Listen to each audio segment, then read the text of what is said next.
When I grow up, I want to work for a woke company, like super woke. When I grow up, I want to be hired based on what I look like, rather than my skills. I want to be judged by my political beliefs. I want to get promoted based on my chromosomes. When I grow up, I want to be offended by my coworkers and walk around the office on eggshells and have my words policed by HR. Words like grandfather, peanut gallery, long time no see, no can do. When I grow up, I want to be obsessed with emotional safety and do workplace sensitivity training all day long. When I grow up, I want to climb the corporate ladder just by following the crowd. I want to be a conformist. I want to weaponize my pronouns.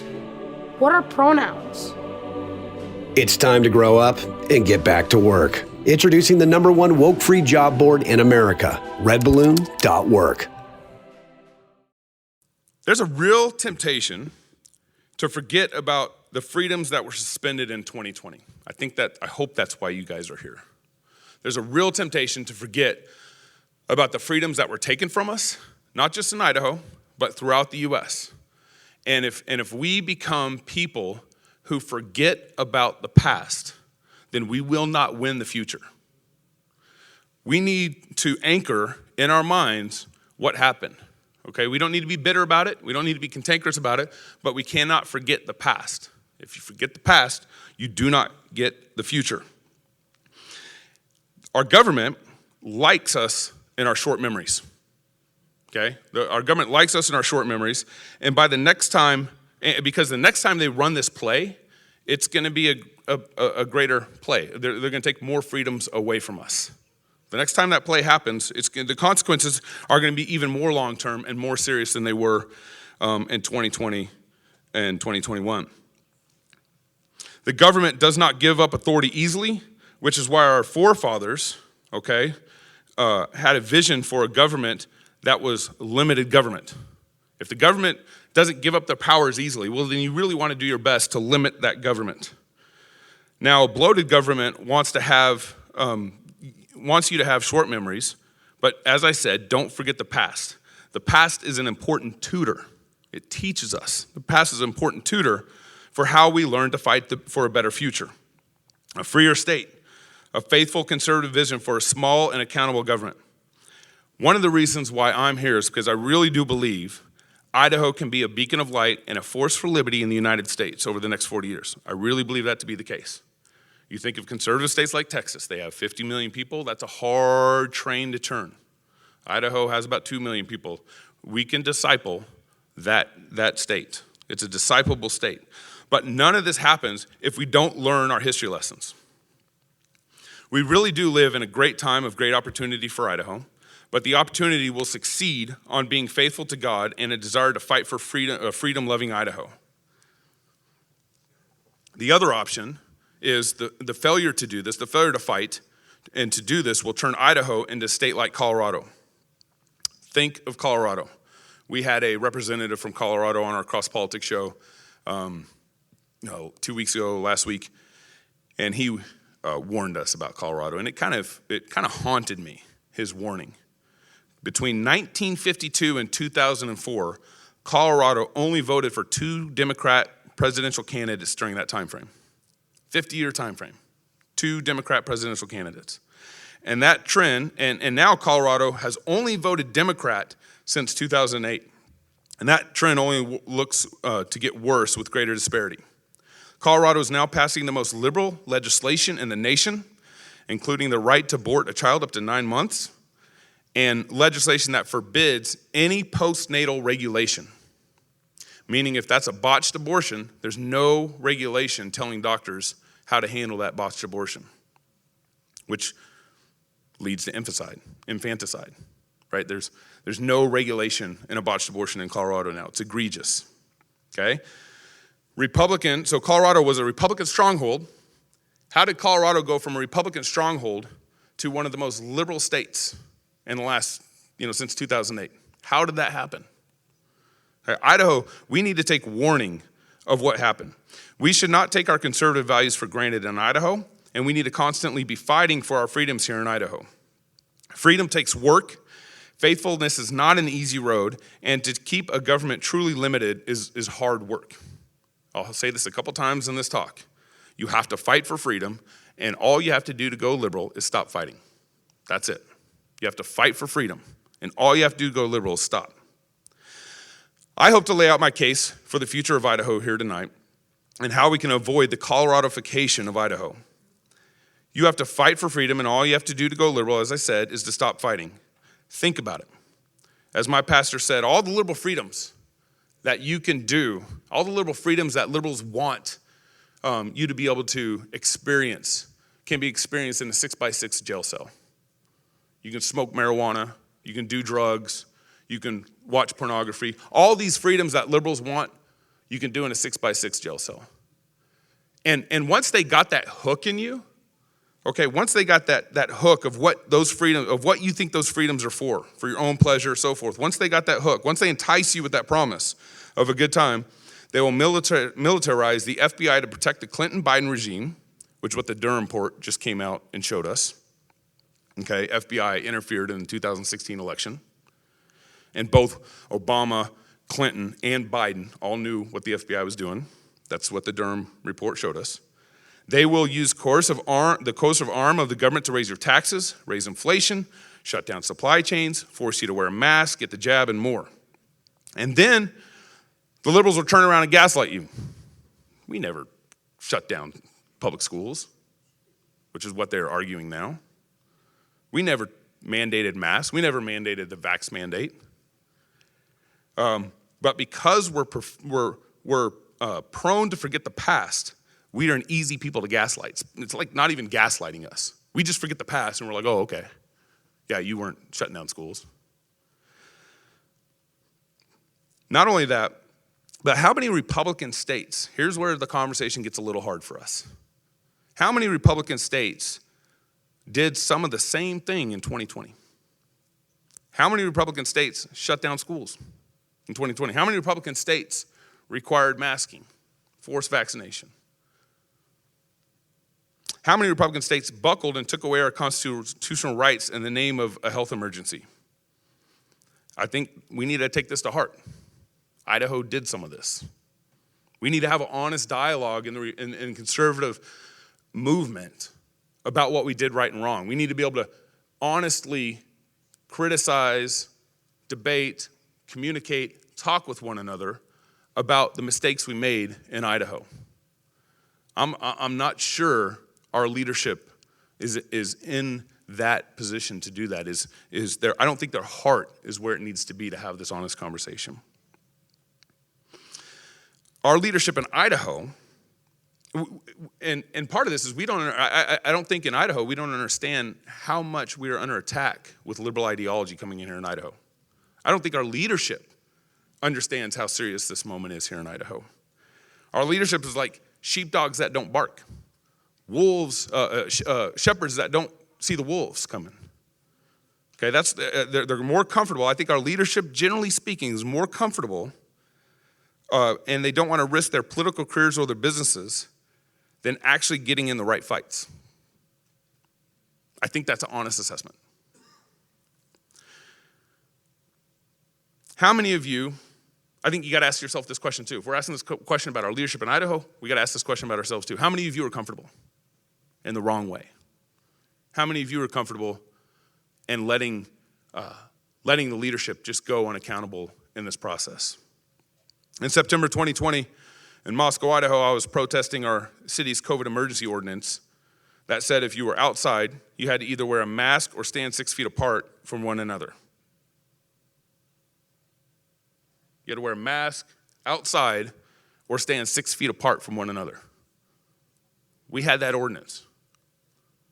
It's like crazy to say now, but I don't think, I'm in Moscow, Idaho, blue dot, red state, very cult-like liberalism there. Everyone just kind of falls in line in Moscow, Idaho. And they released this ordinance where if you couldn't wear a mask, then you had to stand 6 feet apart, walking down the sidewalk. And they had police walking up and down the sidewalk with clipboards, making sure people were standing 6 feet apart in Moscow, Idaho. The way my church protests unconstitutional masking mandates and ordinances is we'd like to go sing psalms and hymns in downtown for about 20 minutes. And this is at the same time when, that same summer, remember 2020 with BLM. And BLM would come through Moscow, Idaho, and they'd protest for a couple hours, and some of them wouldn't wear masks, and some of them would, and they would protest, and then we were like, all right, we'll go protest and not wear a mask either, and sing psalms for 20 minutes. We wouldn't bring any Molotov cocktails with us. And to be fair, BLM in Moscow didn't do that either. But we were a threat. And then on September 23rd, so September 21st, our city council would meet every month. July, they'd meet, let's extend the masking ordinance 30 days. August, they'd meet, let's extend it 30 days. September 21st, they met, and they voted on Monday night to extend it, the masking ordinance, through January 5th, I believe. So then they voted to extend it 4 or 5 months. Why are we meeting every month to extend this? We're just going to extend it. So they extended it 5 months or 4 months. And so my pastors, including Pastor Toby, they met on Tuesday and said, well, let's go sing psalms. Instead of in downtown Moscow, Idaho, let's go to the City Hall parking lot to sing psalms and hymns. And so on Wednesday, we decided to go to City Hall parking lot. Well, through my fight with the legal fight with the city, come to find out that the chief of police, the mayor, the city supervisor, and the city attorney all met on Tuesday, the day before, and planned out how are they going to, I don't know, stop our protest or deal with our protest on Tuesday before. When we showed up on Wednesday, just to sing psalms, on Wednesday at about 5 o'clock, they had spray painted polka dot circles in the parking lot 6 feet apart. So it sounds funny, because it is. And they would spray circles 6 feet apart so they can kind of objectively see they aren't wearing masks and they aren't standing 6 feet apart. And then they also took city resources to clear the parking lot out. So no public parking. They blocked off the parking lot. No one could be in there. No cars could be in there. And so they can kind of, I don't know, arrest us peacefully. I don't know. And then they had a bunch of police staff, at least 5 present, 6 present, standing against City Hall, and then a number of patrol driving around the block and around the area. So, 5, 6, 7, 8, maybe 9 police dedicated to a psalm sing in 2020. And when we started singing, the police first approached my mom, because it's easier to talk to a woman than a man, I guess. And my mom was standing next to me, and COVID is invincible with families. It's when you're standing next to friends is the problem. And so they approached my mom. My mom said, well, this is my son. And they're like, okay, you're legal. I don't know why, but I was. And so I remember putting my hand around my friend Tyler, and I said, but this is my friend Tyler. And so the officer, Coeur, who's a captain in the police force, retired captain, all the cops that were involved in this have all retired or left the police force, except for the chief of police. So they started, Officer Coeur said, well, give me your license. You're not standing 6 feet apart, and you're not wearing a mask. And I just kindly reminded him, I was like, you swore an oath to defend my constitutional rights against enemies, foreign and domestic. You swore an oath to defend my constitutional rights, not to exercise this unconstitutional health edict on me. And, we went back and forth, but it's pretty irrelevant at this point. He didn't listen to me, probably like he didn't listen to his oath that he swore. And I remember the most eerie thing about it, you go look at the video and everything, the most eerie thing about that whole moment was him taking my hymn book away from me to handcuff me. I had a pastor, it was either in India or Russia, but he had pastored in Russia at one point. He emailed me sometime that next week or so and said, I could not believe that this actually happened in America. I saw Moscow and I thought Russia. Never in my wildest dreams did I think this would happen in America. And so and as American, as an Idahoan, as a Christian, thinking back on that moment, it still is kind of unnerving.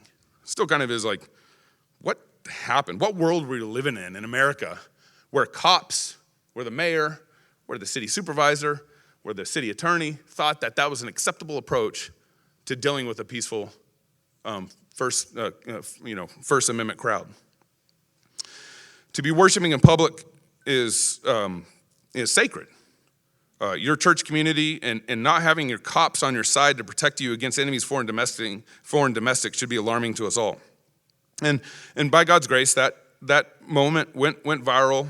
Laura Ingram picked it up. Glenn Beck picked it up. Steve Dace, Fox, Daily Wire, many more outlets covered that atrocity, and even President Trump ended up retweeting it.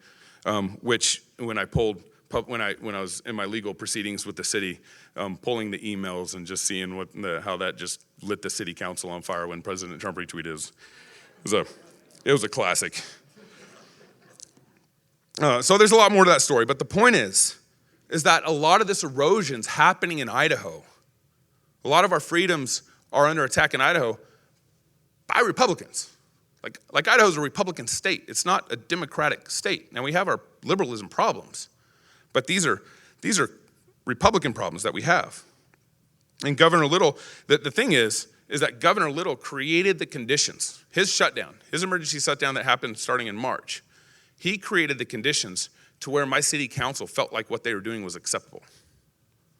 You know, the leader of our state created those conditions. So I want to challenge us.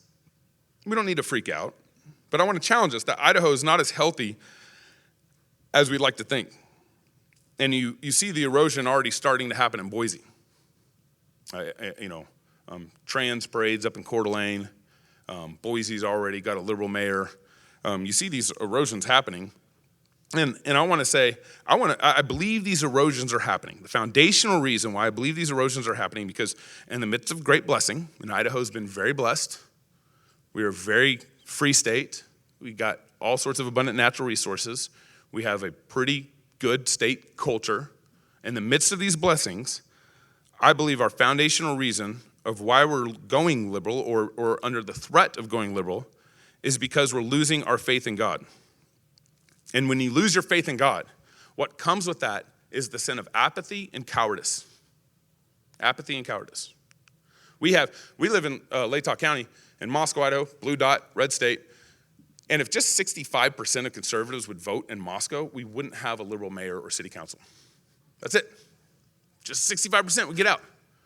You know, and just I think right now the statistics in Idaho is about 20% of the church votes in Idaho. 20%. We get what we deserve. Apathy and cowardice. And that's connected back to our faith in God. Do we believe God's promises? Do we believe God's working in Idaho? Do we believe the gospel works? Do we believe in discipling all the nations, including the state of Idaho? Do we believe the gospel wins in Idaho? If you don't, then that's apathy and cowardice. We regularly say on our show that a little courage begets a little courage. And you see this. My arrest encouraged a lot of Christians nationwide. The lady who was arrested at the park down in Boise. There's a number of examples. The gym owner in New Jersey. Just a little bit of courage encouraged others. A little bit of courage makes other people step out and show courage. But I don't have this equation solved in my mind. How come conservatives build up states, thriving economies, thriving cities, and then we hand them over to the liberals? Think of Dallas, Texas. I grew up in Texas. Think of Dallas, Texas. Think of Denver, Colorado. Think of Boise, Idaho.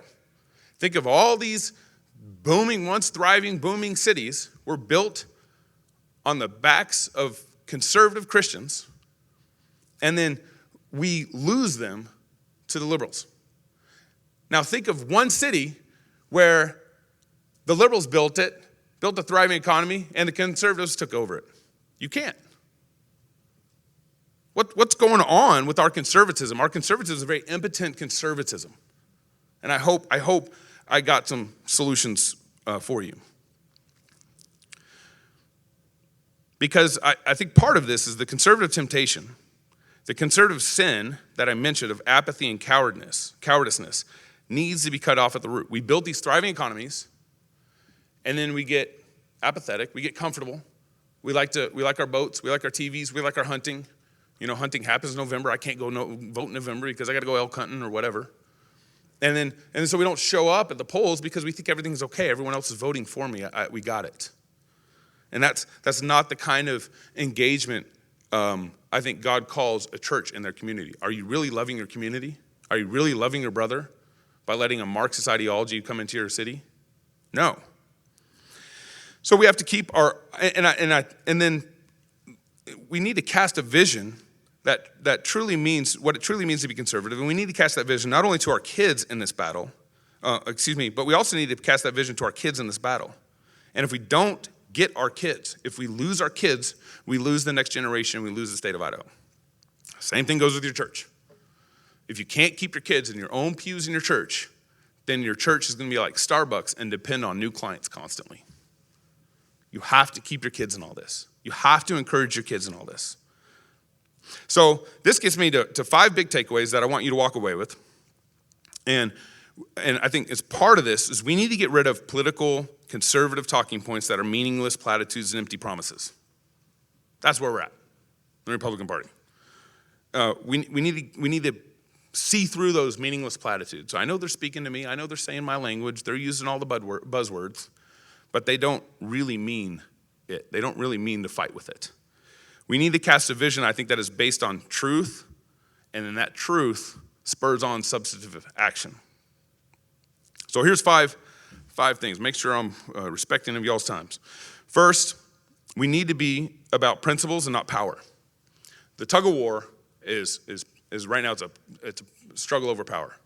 I'm like, don't play that game. Don't play that game. We need to be about principles. We need to be about principles that are anchored in truth and not be fighting at this power struggle level. We need to be wise in how we play and how we interact in politics. We need to be wise for sure, but we need to reject the current political paradigm out there where it's a constant battle for power, do whatever it takes for power, okay? And that's why Trump, I think, ultimately did Operation Warp Speed. He was constantly losing, going through battle after battle in his administration. He's like, screw it, I'm gonna get the vax out there as fast as I can. Going to reject all FDA process. We're going to get the vax out there. And now that vax is used for great harm on the society. And that was Trump's program. And I think it was a power play. I'm friends with the doctor, not even going to say what state, who right now is helping a lot of Silicon Valley executives, including Google executives and their children who are harmed by the vaccine. Right now. And they won't speak up. They're ticked about the harm that they got from the vaccine because they were basically force vaccinated. And he's working with them. He's a Christian guy, working with them, helping them. But they won't speak up. But they're going out of state to get help. Going out of California to get help. So while the world walks around clueless to what fixed principles are, unable to have rational dialogue, we can't have rational dialogue anymore, and a basic understanding that our nation was founded as a Christian nation, it's our duty to stand on principle and not be tossed by woke ideologies and subjective sexual ethics that are destroying our society. While there's a number of ways to take this bullet point, I want to just real quick draw your attention to this. Okay, open up your little bulletin or flyer, whatever you want to call it. I want to start. A lot of people want to have the conversation around, okay, everything's broken. How do we kind of untangle this brokenness? I don't mind that conversation. There's an innocent as dove, wise as serpent conversation to have there. But what I want to do is I want to say, let's talk about what the end goal is first, and then maybe we can talk about how to get out of this problem that we're in with our economy, with government overreach, and all this stuff. So this little diagram, I think, illustrates our end goal of where we want to go. Okay? God gave 3 governments in Scripture, 3 authoritative governments in Scripture. He gave the family government. That's a government. That's a legitimate family government. Mom and dad are raising kids. They have real authority there. He gave the church government. That's a legitimate government. They're supposed to disciple the nations. They're supposed to oversee the sacraments. They're supposed to baptize the nations. They're supposed to, as it happens, enact church discipline. That's real government authority that God's given the church. And then, of course, God's given the government. But you see in scriptures that each of these governments have a limited authority. Dad's authority is not absolute. The pastor's authority, the elder's authority is not absolute. The president's authority is not absolute. The governor's authority is not absolute. And you'll see at times in history, you look at times in history in the past, where each of these authorities kind of claimed some sort of absolute authority. Feudal societies, the Roman church, absolute authority, and now our government in the United States claiming absolute authority. They get to define what marriage is. They get to define what sexual ethics is. They get to define who gets to cut their junk off in the name of, finding myself. That's the government. They're claiming absolute authority in all this. And we want to reject that. Like anybody who claims absolute authority, absolute power corrupts, right? Anybody who claims absolute authority, we want nothing to do with that. And so this is the only way to get back to what is true. We have to get back to what is true, and we have to get back to what is principled. And this is what God gives us in scriptures. God gives us a government. God gives us a civil government that reports directly to God.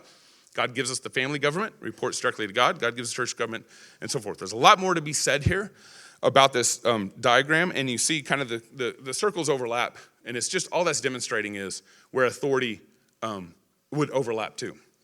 So, for example, if a husband and wife get a divorce, well, that's a family problem for sure, and that's a church problem for sure, and then the government is involved in kind of breaking up who gets the house, who gets the car, who gets full-time with the kids, who doesn't, and so you'll see at times all those authorities will overlap at times, and that's all that's trying to demonstrate. But the bottom line is Jesus is Lord over all, and he defines what the authority is for the government, the family government, and the church government. And I think this is one of the targets we need to be aiming for where we want to go, because this is true accountability. Truth, true principle is true accountability. Right now, we have endless definition. The government can do whatever they decide to vote in. If the government gets 51% of the vote, right now we have this weird republic democracy where 51 decide what the other 49 do. We also call that two wolves and a sheep deciding what to have for dinner. Okay, that's the kind of government we're in. And we need to get back to principled form of government. And that's what that example is there for. I got about 5 minutes left. We have forgotten that freedom always requires fighting. As I mentioned before, freedom always requires fighting. And conservatives have fallen asleep at the wheel. We've been apathetic, and we've forgotten that we need to be fighting. And as I said, once you stop fighting, your state, your city, your church, your people will go liberal. That's all it takes. Just lay down and not do anything. Lay down, go on vacation, don't engage. Thirdly, conservatism is not enough, okay? This is part of the internal conversations that we need to be having in the Republican Party here in Idaho. Conservatism, our idea of conservatism is kind of birthed out of the 40s and 50s about what we're against. That's what conservatism has become. We're against this, we're against that, we're against this. What are we for? We have no vision because we cannot tell the people what we're for, okay?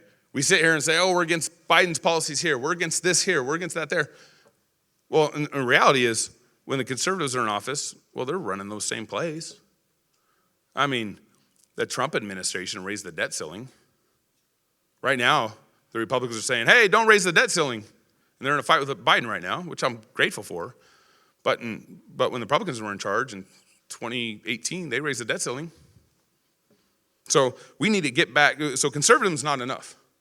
We got to get back to the truth of what true conservatism is, and we got to cast that vision of what conservatism is for, not just what we're against. We need to have what we're against, but what are we for?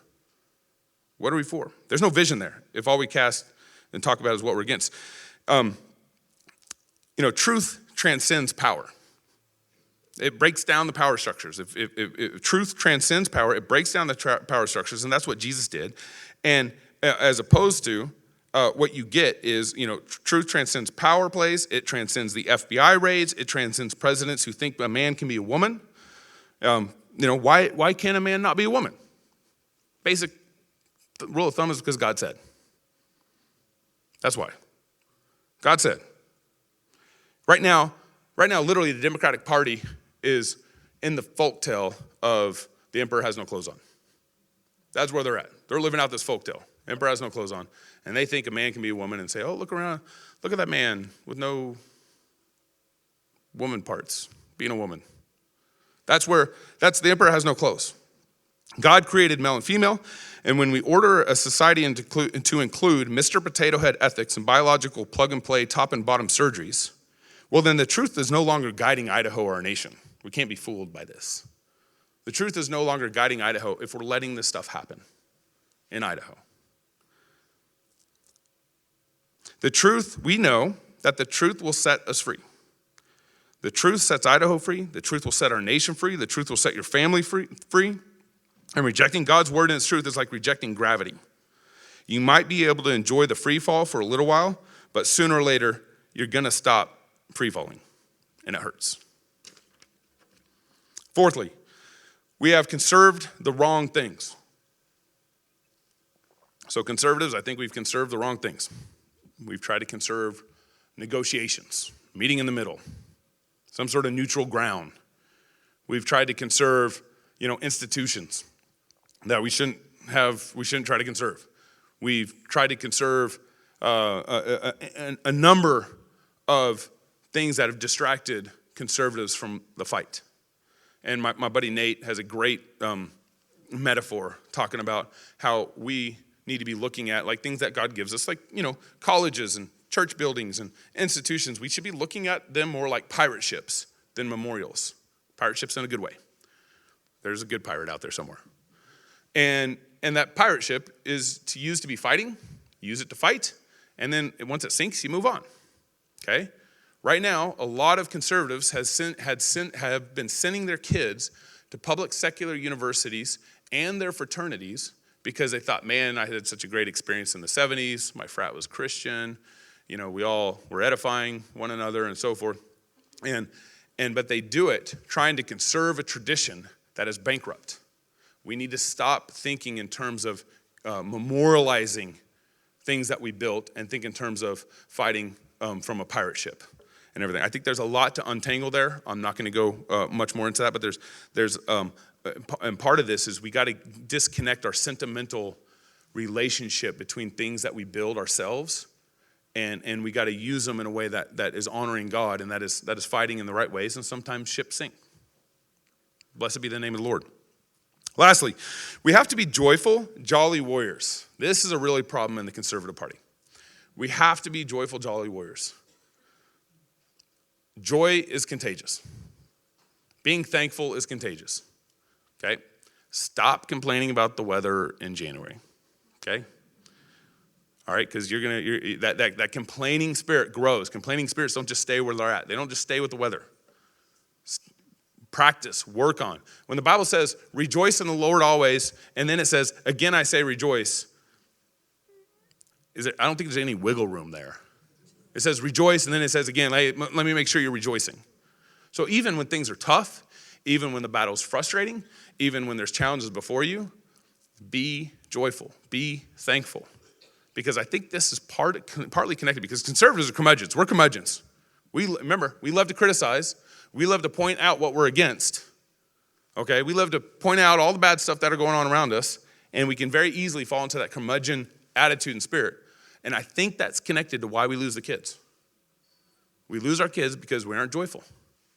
We lose our kids because why would our kids want to grow up and be like dad who's ticked at throwing a beer can at Fox TV when Sean Hannity makes a good point or whatever. No kid thinks that. Oh yeah, that's all. I want to be like that. But part of this, also to bring up Fox hired Bruce Jenner to be a correspondent. Like we're absolutely fooled if we think our conservatism is winning. We're absolutely fooled if we think, the Fox News kind of generic Republican platitude conservatism is the way to go. It's all folding. It's all capitulating. It's just going 80 miles an hour and off a cliff, and the Democrats are doing 100. They're all going the same direction. Okay? Fox News just likes to be a little more respectable and hire Bruce Jenner.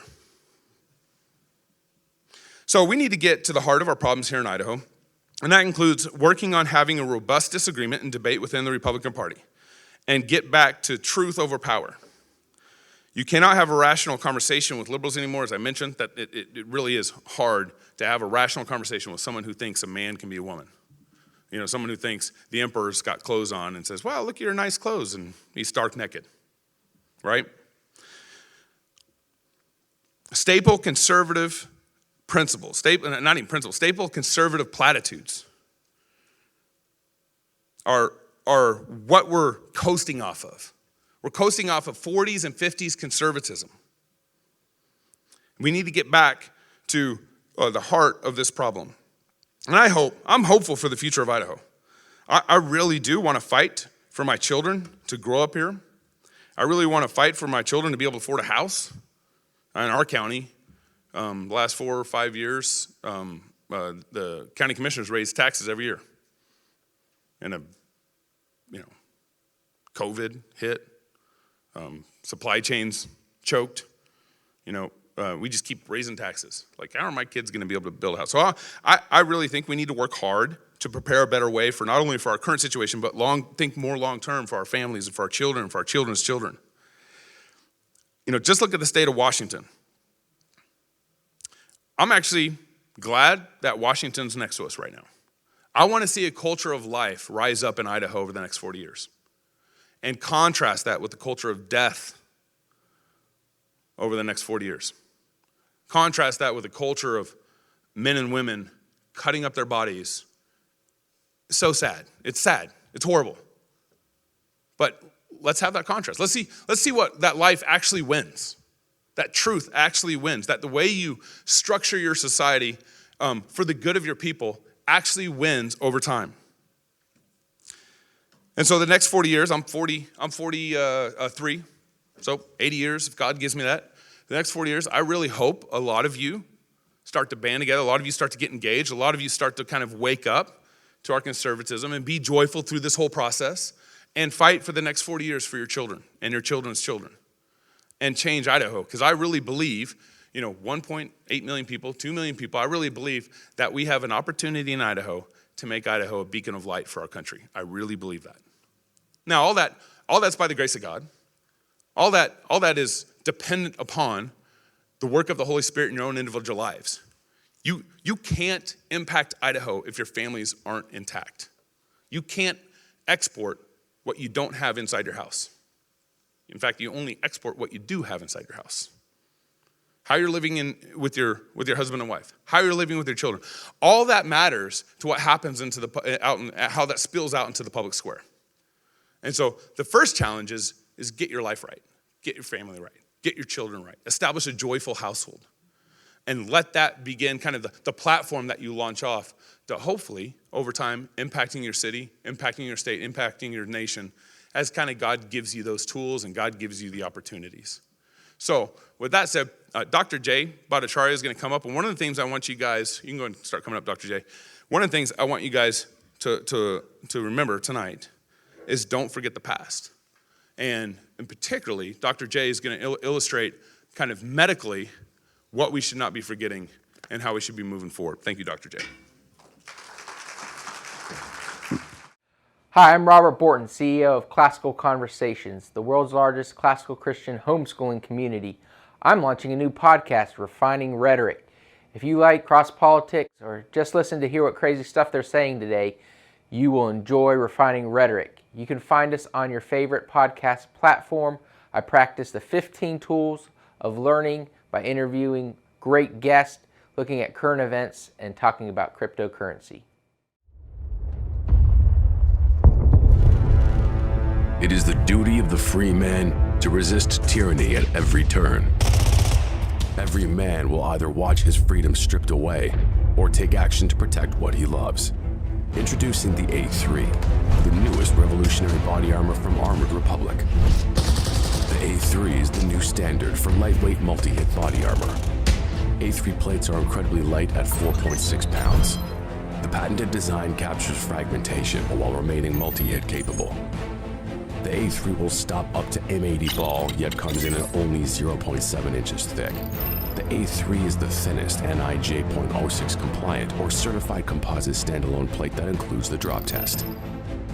The A3 is the first of its kind, patent pending, that combines an alloy strike face with polyethylene backing, revolutionizing body armor technology by providing strength and durability while remaining sleek and maneuverable. The A3 is the new standard in lightweight body armor. The fight against tyranny just got stronger.